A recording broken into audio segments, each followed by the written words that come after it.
Inscreva-se em nosso canal e ative as notificações. Amém? Tem uma pergunta para fazer para você. Por que limitamos a Deus? Pergunta aí para o teu irmão. Por que você limita a Deus? Por que você insiste em pôr limites a Deus? Amém? Nós vamos passear um pouco pela Bíblia e vamos ver algumas referências em que nós vamos ver a imutabilidade de Deus, em que nós vamos ver que não há, de maneira alguma, impossíveis para Deus. Na realidade, se fôssemos ver, nós teríamos que ler a Bíblia inteira agora de noite, mas é impossível, porque toda ela mostra a impossibilidade de haver algum impossível para Deus. Mas apesar disto, nós os cristãos nos tornamos tremendamente religiosos e em muitas vezes, meus irmãos, sinto em dizer que muitas vezes somos semelhantes aos católicos, tremendamente religiosos, com rezinhas, com terços, com práticas que se tornam rotinas e insistimos em limitar a Deus. Por vezes, acabam por seguir certas rotinas que são como os católicos. Eles têm aquele terço, reza, não sai daquilo, não vai para lugar nenhum. Nós, os cristãos, a mesma coisa. Temos práticas na nossa vida que nós nos tornamos verdadeiros religiosos.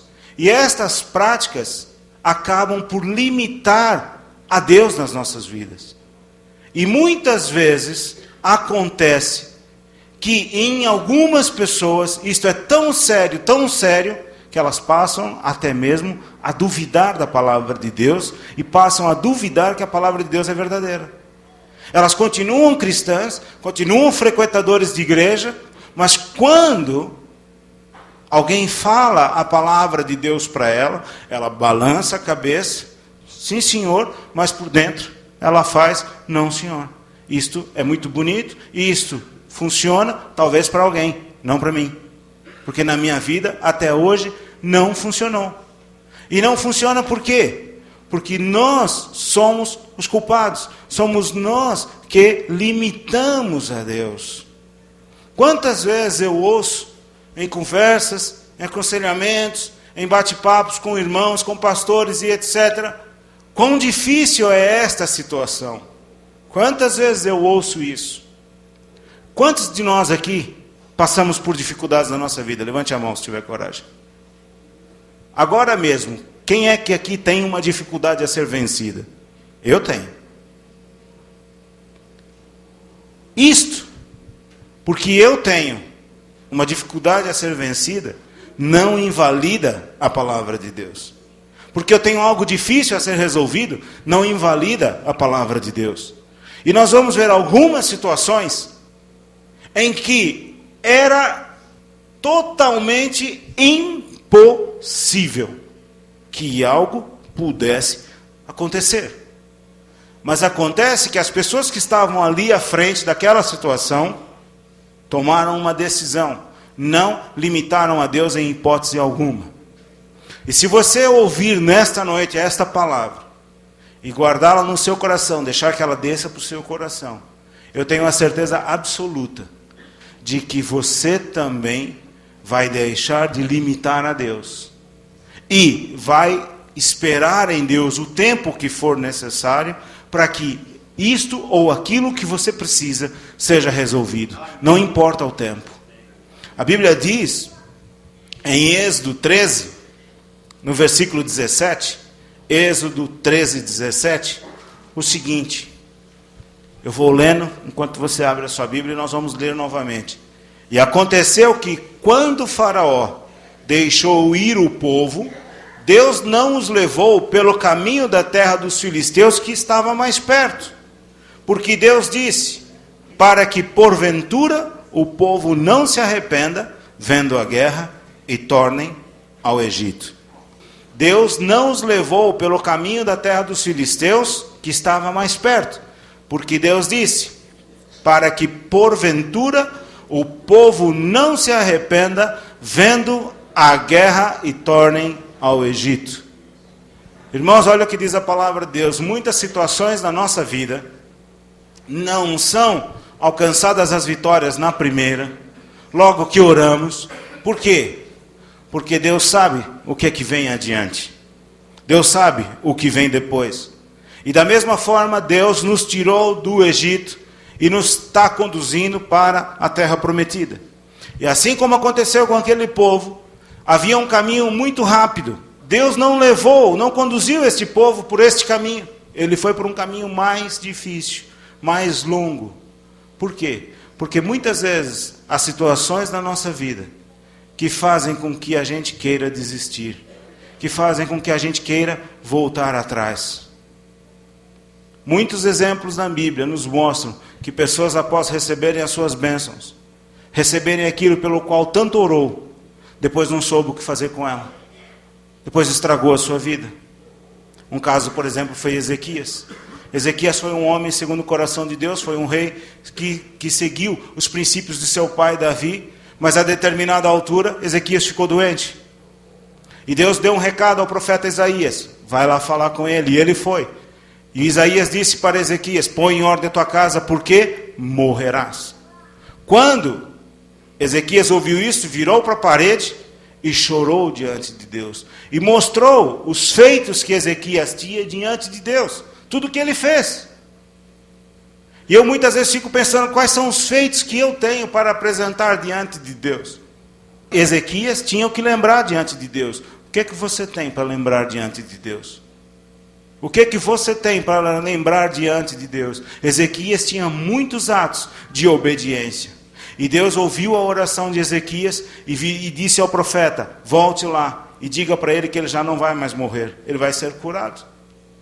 E depois Deus ainda fez uma promessa para ele, você ainda viverá 15 anos. E ele, ainda duvidando, pediu um sinal a Deus. E Deus ainda retrocedeu 10 graus à sombra do sol. Mas depois o que aconteceu com Ezequias? Se perdeu. Você pode ler lá Isaías 38, ou em Reis, você vai ver que depois que Ezequias recebeu a bênção que ele queria, a tão grande bênção e a manifestação do poder de Deus na vida dele, ele se perdeu, ele se engrandeceu, ele fez coisas erradas. Então bom seria, supostamente para Ezequias, que aquela doença o tivesse levado, porque ele estava salvo e acabou a conversa. Mas Deus ainda concedeu. Agora, a culpa foi de Deus? Não, a culpa foi de Ezequias, porque ele não soube o que fazer depois com o presente de Deus.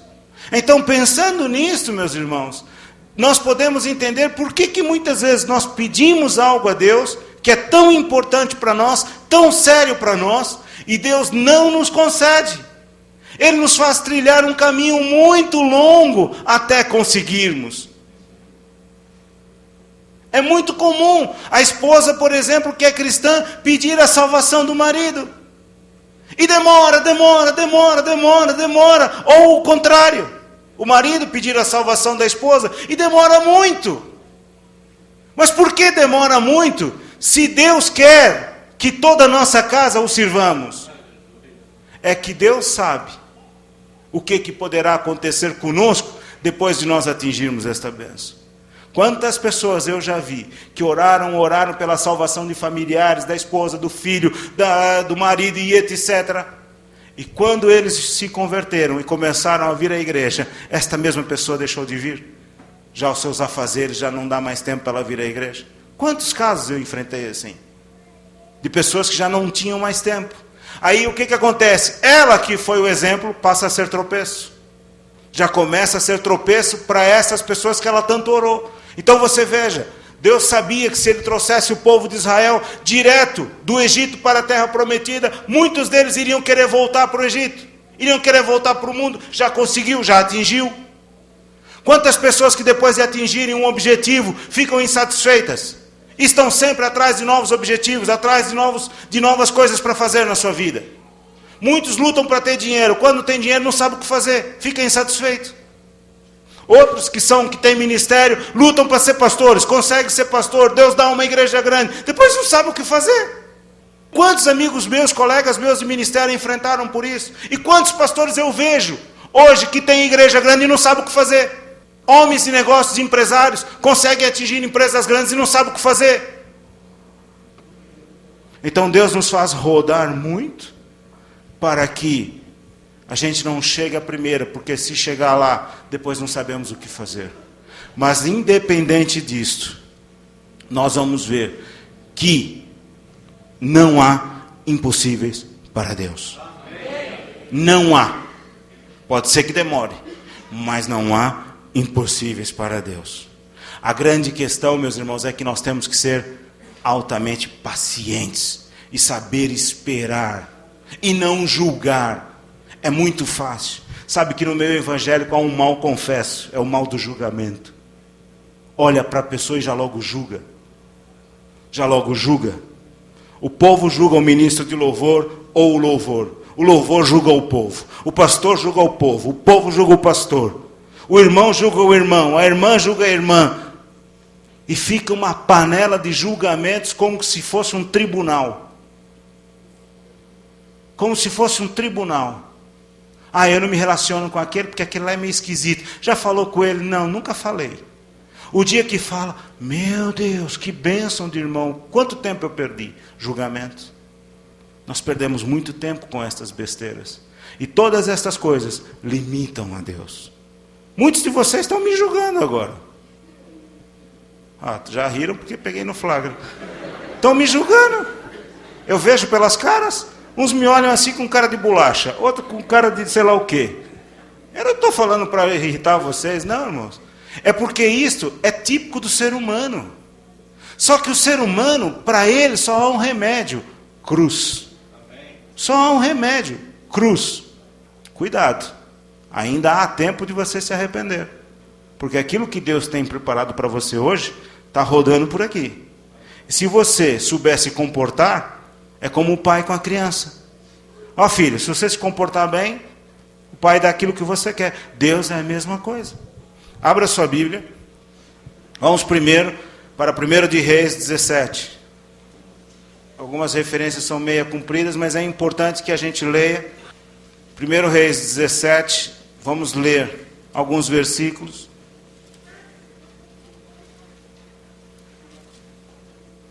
Vamos ler a partir do versículo... Primeiro, vamos ler logo do versículo 1. Elias, o tisbita dos moradores de Gileade, disse a Acabe: tão certo como vive o Senhor, Deus de Israel, perante cuja face estou, nem orvalho, nem chuva haverá nestes anos, segundo a minha palavra. Não era a palavra de Deus, não. Segundo a palavra de quem? Do Elias. Depois veio a palavra do Senhor a Elias: retira-te daqui, vai para o oriente, esconde-te junto ao ribeiro de Querite, beberás do ribeiro, e eu ordenei aos corvos que ali te sustentem. Primeira providência. Vá para lá, que eu ordenei aos corvos que te sustentem. Vá para lá, porque vai haver seca, mas lá vai ter água. Chegou o tempo, eu não vou ler tudo, porque é muito comprido. Aconteceu que depois Deus mandou este Elias: sai daqui agora e vai para Sarepta, lá tem uma viúva que te sustente. Elias sai daquele lugar onde ele estava escondido, refugiado, na presença de Deus, sustentado pelos corvos, bebendo água, vai até uma viúva. Chega nesta viúva, ele a vê e pede água para ela. Depois, o que acontece? Versículo 10. Chegando à porta da cidade, estava ali uma viúva apanhando lenha. Ele a chamou e lhe disse: traz-me, peço num vaso um pouco de água para eu beber. Indo ela buscá-la, ele a chamou e lhe disse: traze-me também um pedaço de pão. Respondeu ela: tão certo como vive o Senhor teu Deus. Ele não se identificou como um homem de Deus, mas ela viu que ele era um homem de Deus. Então você veja uma coisa aqui, que aonde há um homem de Deus, ele tem que ser identificado. Se ele não é identificado, alguma coisa está errada.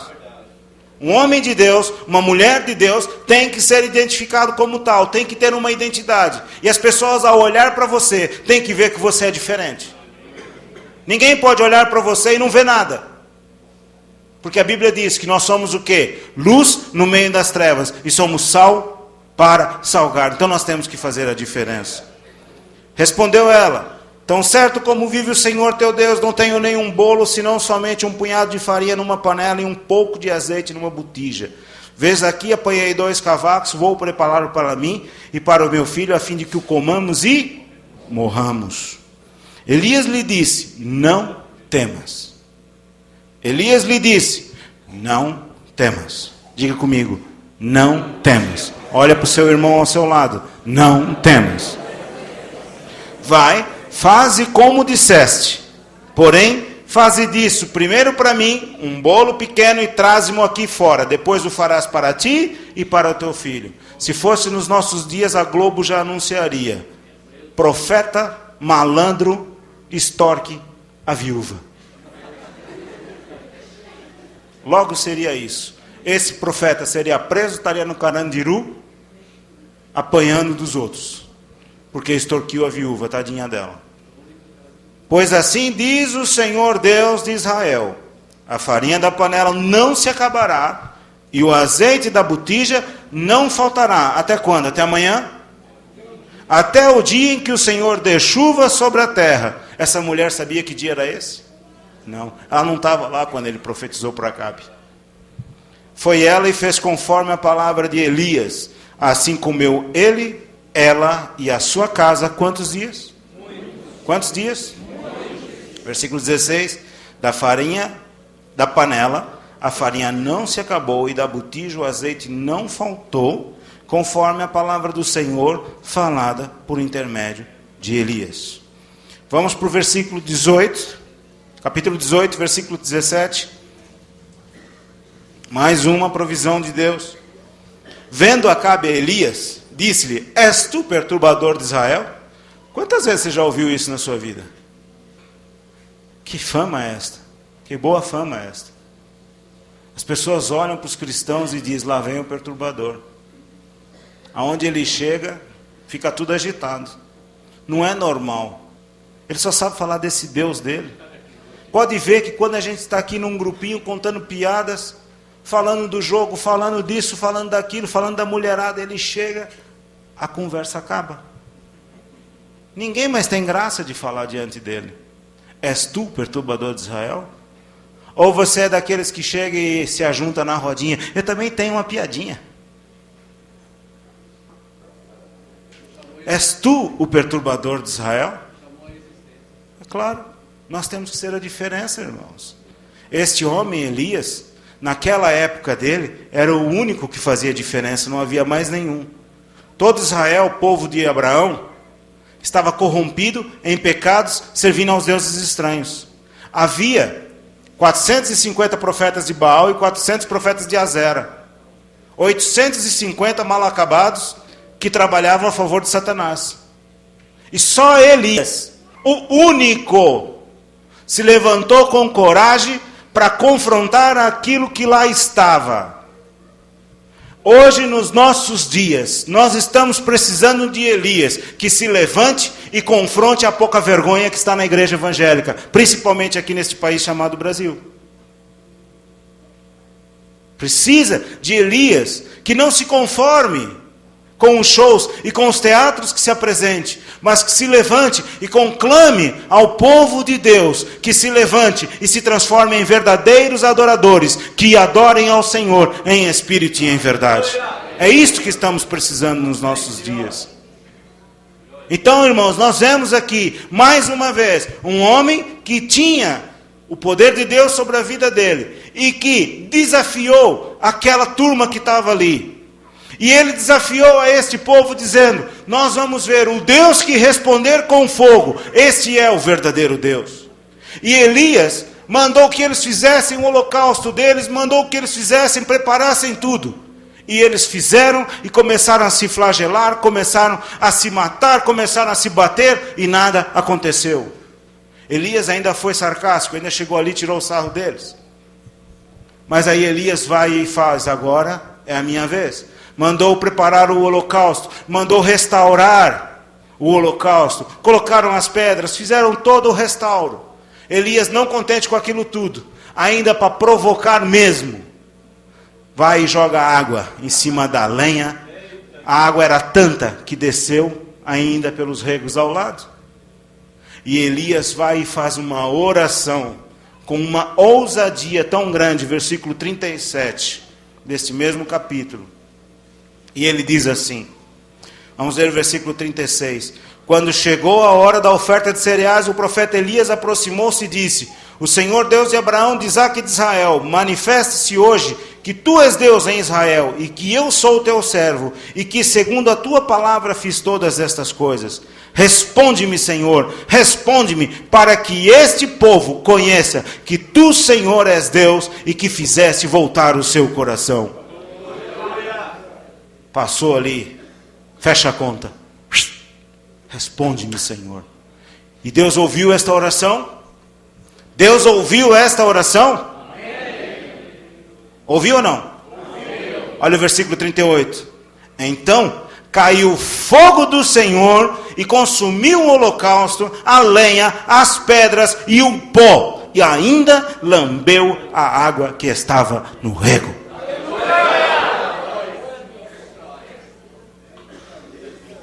Quer mais? Ezequiel 37.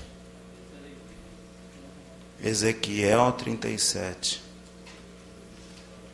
Você vê que eu não estou perdendo tempo agora em estar pregando sobre o texto. Eu estou mostrando o Deus do impossível. E nós estamos mostrando as impossibilidades que esse Deus venceu.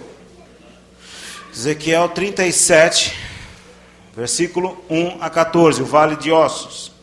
Veio sobre mim a mão do Senhor, e ele me levou no espírito do Senhor e me pôs no meio de um vale que estava cheio de ossos. Ele me fez andar ao redor deles, e eu vi que eram muito numerosos sobre a face do vale, e estavam sequíssimos. E ele me perguntou: filho do homem, poderão viver esses ossos? E eu te pergunto nesta noite, filho do homem, este problema que você tem, seja ele qual for, poderá reviver nesta noite? Poderá reviver nesses dias? Amém. Poderão reviver esses ossos? Amém. Que amém, xoxo.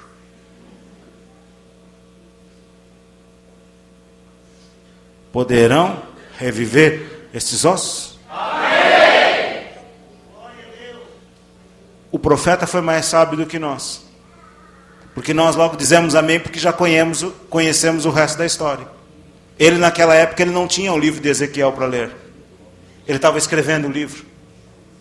E ele disse: Senhor, tu sabes. Ezequiel não limitou a Deus. Ele poderia ter falado com Deus. Deus perguntou: poderão? Não, Senhor, estão sequíssimos. Olha aí. Já passou do estado de putrefação, já não há mais nada aí. Senhor, tu o sabes. Ele me perguntou: filho do homem, poderão viver esses ossos? Eu disse: Senhor Deus, tu o sabes. Então ele disse: profetiza sobre esses ossos e diz-lhes: ossos secos, ouvi a palavra do Senhor. Ossos secos, ouvi a palavra do Senhor. Assim disse o Senhor a esses ossos: farei entrar em vós o Espírito e vivereis. Poreis nervos sobre vós, farei crescer carne sobre vós, e sobre vós estenderei pele. Porei em vós o Espírito e vivereis. Então sabereis que eu sou o Senhor. Aleluia. Meus irmãos, o cristianismo verdadeiro, ele é provado por manifestação de poder. A palavra de Deus ela é manifesta por demonstração de Espírito e de poder. Se não há poder, algo está errado. Pode-se falar, pode-se pregar muito bem com conhecimentos técnicos. Hoje os seminários fazem grandes técnicos. Mas a palavra ela é confirmada com sinais e com maravilhas. E Deus disse: profetiza sobre esses ossos. Profetiza. Deus profetizou que iria colocar carne, pele e etc. E esses ossos iriam viver. E as pessoas saberiam que nosso Deus é o Senhor. Pois a situação em que você está vivendo hoje, Deus realmente sabe o que pode acontecer. Mas nós hoje, nos nossos dias, também sabemos o que pode acontecer. Porque Deus já mostrou na sua palavra que não há impossíveis para Deus. E que estes ossos poderão reviver. E basta você profetizar a palavra do Senhor. Profetiza a palavra do Senhor sobre esta situação, sobre esta doença, sobre o seu casamento. E espera no Senhor. Ezequiel fez o que lhe era devido, profetizar, e acabou a parte dele. Ele fez o que era devido, ele profetizou. Ele profetizou, e ele sabia que o Deus era o Deus Todo-Poderoso. E ele não fez mais nada, ele esperou, ele continuou ali na presença do Senhor. Ele não virou as costas e não foi embora. Como nós fazemos, nós pedimos as coisas a Deus e não esperamos o tempo de Deus, viramos as costas e vamos embora. Porque afinal de contas os nossos joelhos doem. A nossa preguiça é muito grande, eu tenho que dormir. Ezequiel não, Ezequiel ficou na presença de Deus, ele ficou esperando.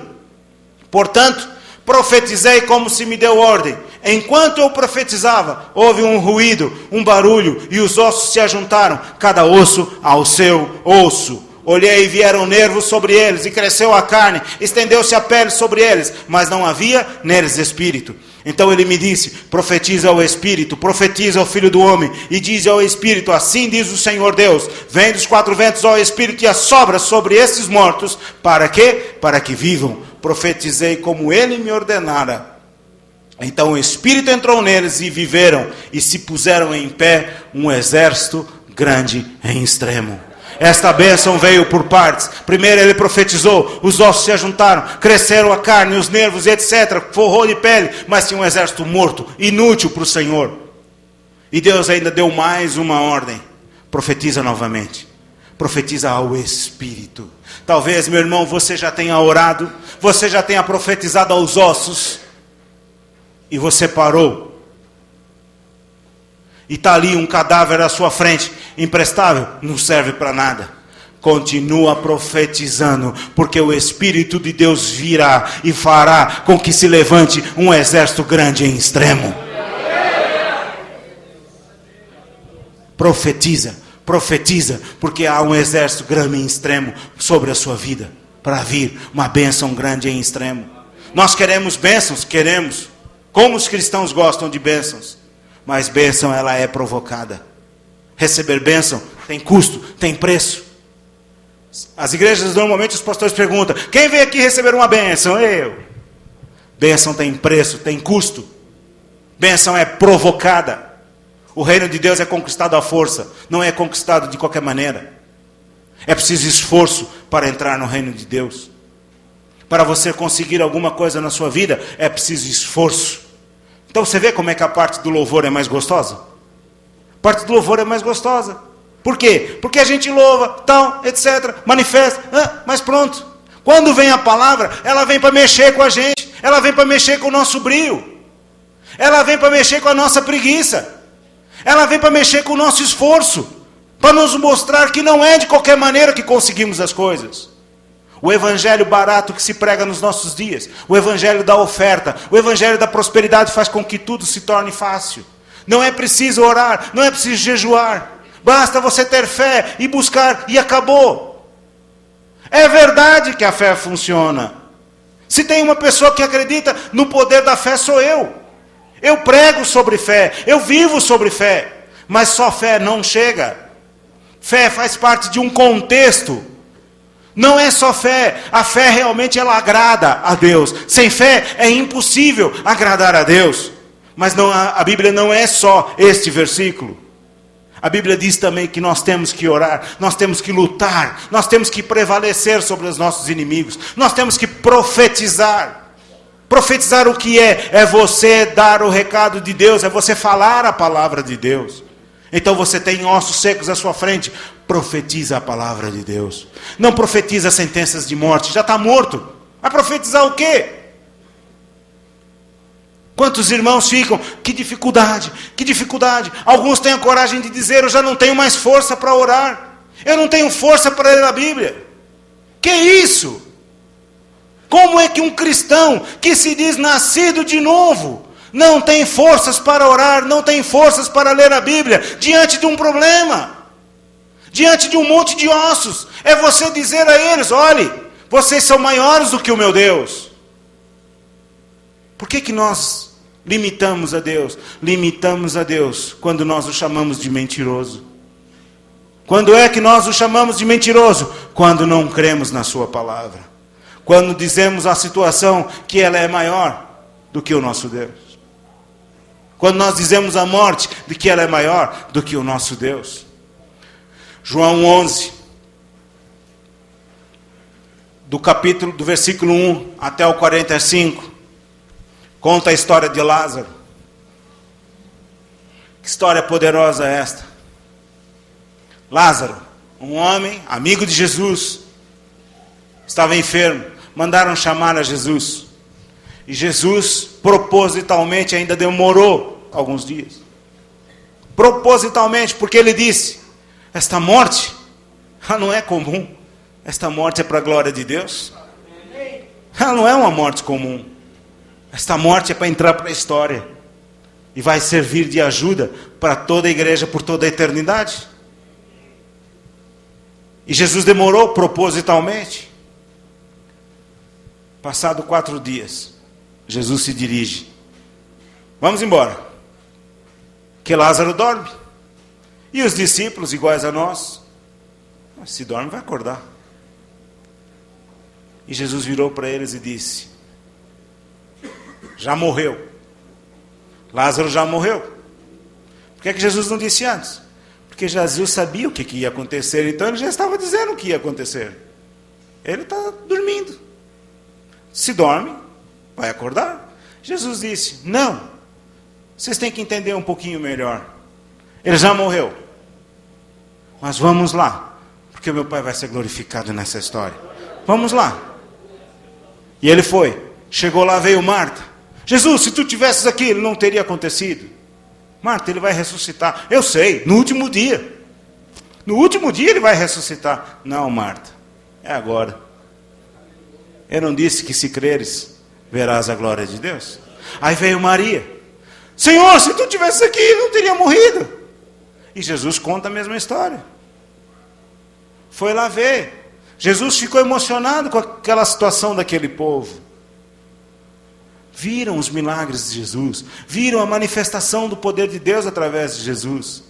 Mas quando acontece na nossa casa, a coisa muda de figura.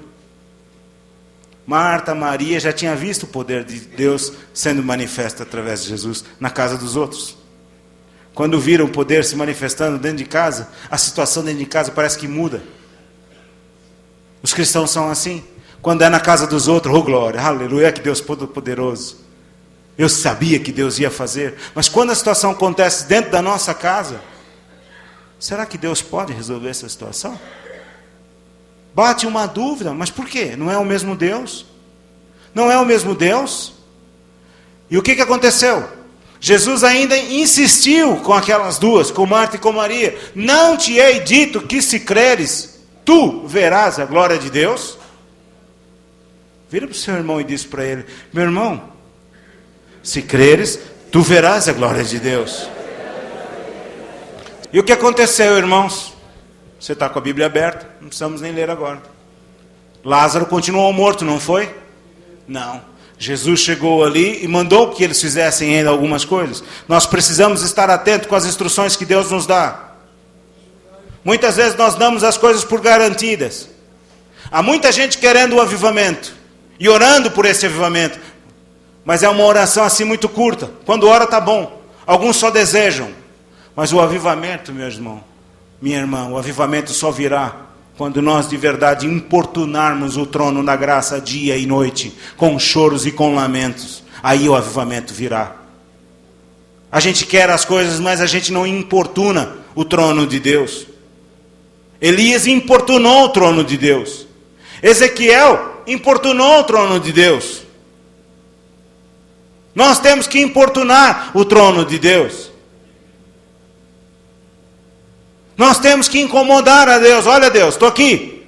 Ezequias, lembra do rei Ezequias? Ele incomodou o trono de Deus. Senhor, lembra dos meus feitos. Lembra da minha história. Lembra como eu fui temente a Ti. Como eu fui obediente a Ti. Até que Deus se moveu. Nós sabemos que Deus cura. E Deus sabe que nós precisamos de cura. Mas Jesus muitas vezes chegou para as pessoas e diz, o que quer que eu te faça? Você imagina, você está de frente para um cego e pergunta para o cego: o que você quer? Nós logo dizemos: não é óbvio? Não é óbvio? Você vê um aleijado na cadeira de rodas e chega: o que você quer? Ele olha: não é óbvio o que eu quero? Mas Jesus fez com que ele falasse, confessasse, importunasse: eu quero ver. Deus sabe que você precisa de um trabalho, mas se você não clamar pelo Deus vivo, fica esperando no teu trabalho até você morrer, que não vai vir nada. Nós queremos as coisas assim, de graça. Deus sabe todas as coisas. Tudo Ele sabe, mas nós temos que fazer a nossa parte. A nossa parte é dobrar os nossos joelhos e clamar ao Deus vivo, ao Deus Todo-Poderoso. A nossa parte é nos dobrar, nos prostrar diante de Deus e clamar a este Deus, importunar o trono de Deus, clamar, pegar, apropriar das promessas de Deus. Eu estou mostrando a vocês o Deus do impossível. Se esse Deus é o Deus do impossível, nós não podemos limitá-lo. E eu estou mostrando a vocês como é que nós limitamos ao nosso Deus. Com as nossas ações, com o nosso modo de falar, de agir, de pensar. Porque muitas vezes com a nossa preguiça, irmãos. A Bíblia diz assim, João 14:12. Na verdade vos digo, que aquele que crê em mim, o que vai acontecer? Vamos falar esse versículo? Na verdade vos digo, que aquele que crê em mim, também fará as obras que eu faço, e a fará maiores do que estas, porque eu vou para o meu Pai. Por que nós não vemos isto? Nós vemos as obras que Jesus fez, estamos vendo as obras que a palavra de Deus nos diz, e nós estamos vendo essas obras nesses dias, irmãos. Sejam sinceros, nós estamos vendo. Nós estamos vendo as obras dos apóstolos nos nossos dias. Nós estamos vendo as obras dos diáconos da igreja primitiva nos nossos dias. Não. Por quê? Por uma razão. Os apóstolos um dia chegaram e disseram: não é lícito que a gente esteja perdendo o nosso tempo servindo à mesa. Vamos eleger homens fiéis, homens idôneos, homens cheios do Espírito Santo. E nós perseveraremos no quê? No quê? No quê? Na oração e na palavra. Quanto tempo nós gastamos na oração e na palavra? E depois nós queremos ver as manifestações da igreja primitiva. Nós cantamos as manifestações da igreja primitiva. Nós cantamos as manifestações de Paulo, que a sombra, que o avental, que isso, que aquilo. Mas acontece que eles não eram, nenhum deles era melhor do que eu e você. Nenhum deles era melhor do que eu e você. Mas tinha uma diferença. Melhor eles não eram, mas tinha uma diferença. A Bíblia diz que Elias, Tiago 5, 17 e 18. Elias era um homem sujeito às mesmas paixões e concupiscências que nós. Sujeito até aos mesmos pecados que nós, aos mesmos defeitos, aos mesmos erros. E, diz a Bíblia, orando. Olha a diferença aqui do Elias. E orando. Está aqui a diferença do Elias. Elias orava. Elias orava. E pediu que não chovesse. E por 3 anos e 6 meses não choveu sobre a terra. E outra vez. E orou outra vez. E o céu deu chuva e a terra produziu o seu fruto. Qual é a diferença de Elias? Elias orava. Qual é a diferença para nós hoje? Gastamos pouco tempo em oração. Nós gastamos muito tempo com os nossos afazeres. Gastamos muito tempo com muitas coisas. Mas gastamos pouco tempo na palavra e na oração. Por que nós hoje, a igreja dos nossos dias, somos, em comparação à igreja primitiva, fracassados? Apesar de nós termos muito mais pessoas do que eles. Muito mais. Mas em manifestação de poder, muito menos. Em salvações verdadeiras, muito menos. Por quê? Porque eles se dedicavam a oração e a palavra. Ah, mas eles eram os apóstolos. Meu irmão, o que está na Bíblia não é só para uma classe de pessoas. É para todos nós que somos filhos de Deus. Alguém disse assim uma vez: seria muito bom se nós nos libertássemos da ideia de que fé é uma questão de heroísmo espiritual, que apenas alguns cristãos seletos conseguem ter. Existem os heróis da fé, é verdade, Hebreus 11. Mas a fé não é apenas para heróis, é uma questão de maturidade espiritual, é para adultos em Cristo. Meus irmãos, nós temos que deixar de ser bebês espirituais. Nós temos que crescer. Não é só o pastor que tem que crescer. O pastor, ele tem por obrigação crescer. Mas as ovelhas também têm que crescer. Os cristãos têm que crescer. Fé não é um rasgo, não é coisas de heróis. É para todos nós. Nós que somos adultos espiritualmente falando. Nós não podemos esperar só que o pastor venha orar por nós. Nós precisamos impor as mãos. Imporão as mãos sobre os enfermos e os curarão. É isso que nós temos que fazer. Não precisamos esperar. Meus irmãos, a palavra de Deus é muito clara para nós. Se nós não temos resultados, é porque somos nós que limitamos a Deus. Somos nós que limitamos a Deus. Jesus, em Marcos 10, 27, disse assim: Jesus, porém, olhando para eles, disse: para os homens é impossível, mas não para Deus, porque para Deus todas as coisas são possíveis. Diga comigo: para Deus todas as coisas são possíveis. Esquadrinhe o seu coração nesta noite. Você, esquadrinhe. Sabe o que é esquadrinhar? É arar. Cava sulcos no seu coração e vê o que está lá por dentro dele. Sonda o teu coração. Vê se você não está limitando a Deus. Por que nós limitamos a Deus? Limitamos a Deus de várias formas, irmãos. Nós limitamos a Deus quando nós não sentimos o peso das almas que estão se perdendo, das pessoas que estão se perdendo.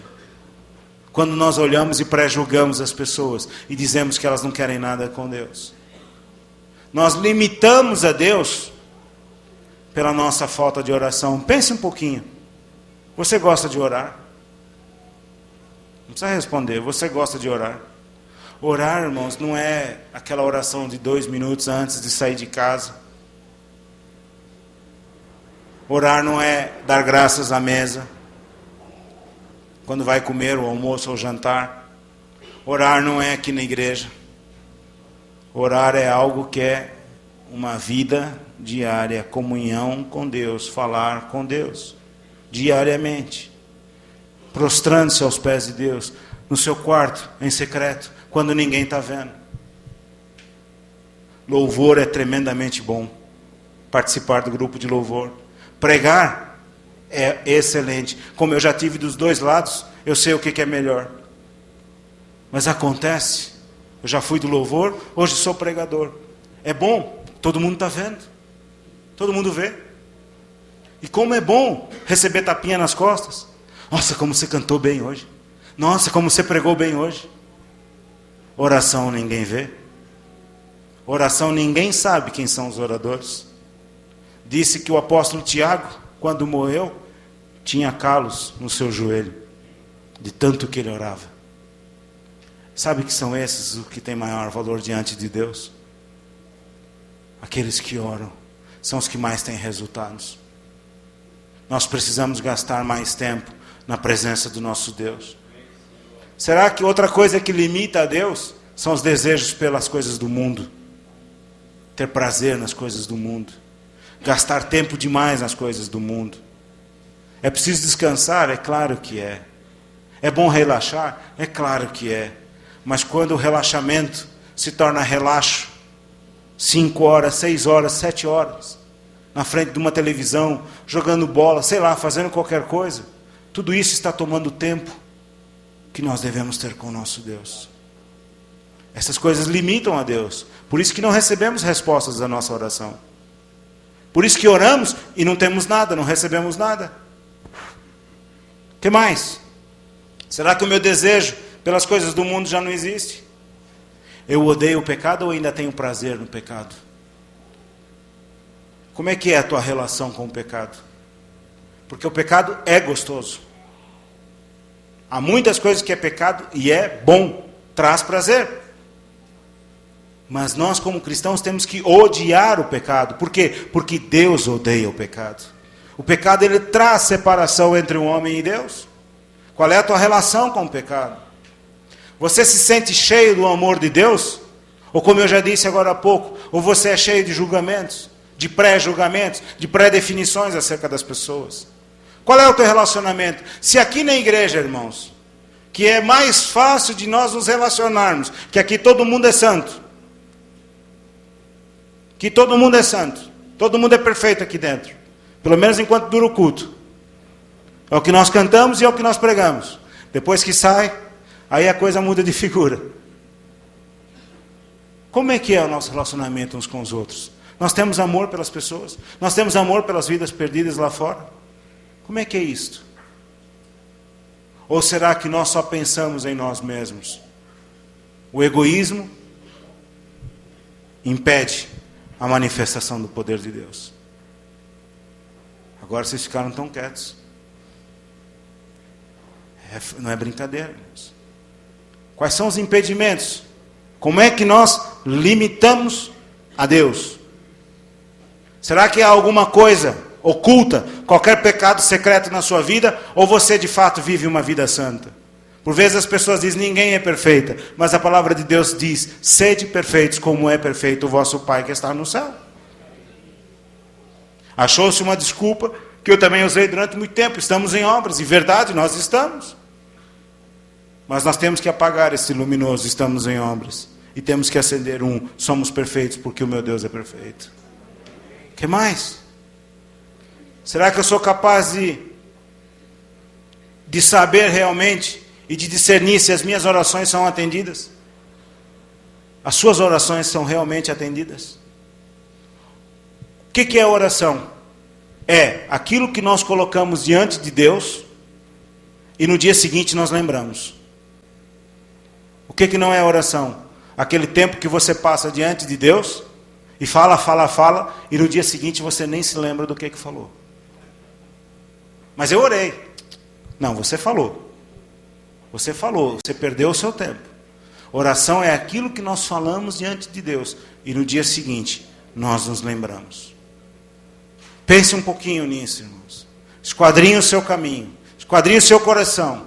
Pense nessa situação agora. Você está limitando a Deus? Quer continuar limitando a Deus? Ou quer ter resposta às suas orações? O que é que você deseja? Quer resposta ou quer continuar limitando? Você quer que as suas orações sejam atendidas? Eu estou falando em problemas, irmãos, em situações porque é o mais corriqueiro. Mas há N situações da nossa vida que precisam de respostas de oração. Há o nosso futuro. Eu, como ministro da palavra de Deus, eu tenho colocado coisas diante de Deus que eu preciso de resposta. Coisas acerca do ministério, coisas acerca da minha família, coisas acerca de diversas coisas do reino de Deus, que eu preciso de resposta. Como o profeta colocou. Eu queria que você pensasse nisso. Eu queria que você abaixasse a sua cabeça agora, irmãos. E pense nesta situação.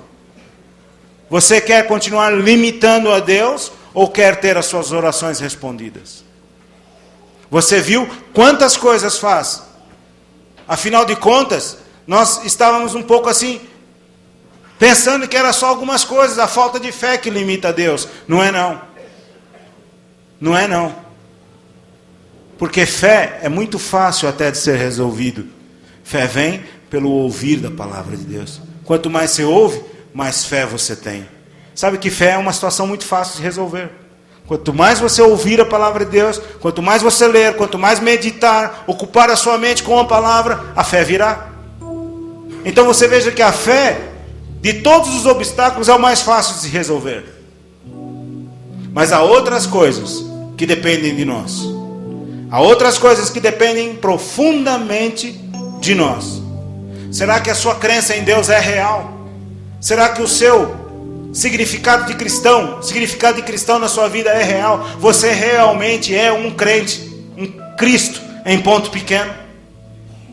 Cristão é isso, Cristo em ponto pequeno. Meu irmão, o que mais? Eu estou representando a Cristo dignamente. Tudo que eu estou falando a você são obstáculos que impedem a manifestação do poder de Deus. São obstáculos que impedem a manifestação do poder de Deus na sua vida. Minha vida está fazendo com que os que me veem tenham uma ideia errada a respeito de Cristo? Será que você está refletindo a glória de Cristo? As pessoas olham para você e vê Cristo em você?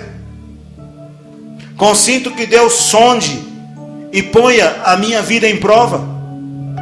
Será que quando Deus quer me provar eu deixo? Ou eu me revolto? Porque as coisas não estão correndo como eu queria. Está faltando dinheiro. Está faltando comida. A Bíblia diz em Deuteronômio: eu te deixei ter fome. Eu te fiz caminhar pelo deserto. Para ver o quê? O que estava no seu coração. Será que você deixa Deus provar? Deus vai te provar para ver o que está no seu coração. Nós, irmãos, olhamos a aparência, Deus vê o coração. Há alguma coisa falsa em minha experiência de cristão? Olha quanta coisa limita a Deus. Tenho um testemunho claro do Espírito Santo. Será que eu estou cheio do Espírito Santo? Será que eu estou magnificando a Jesus Cristo? Eu estou mesmo exaltando a Jesus Cristo, não com minhas palavras, mas com minha vida. Qual é a solução para tudo isso? Nos prostrarmos diante de Deus e clamarmos pela sua misericórdia. Pedirmos a Deus que Ele nos ajude. Esquadrinhe agora o seu caminho. Inscreva-se em nosso canal e ative as notificações.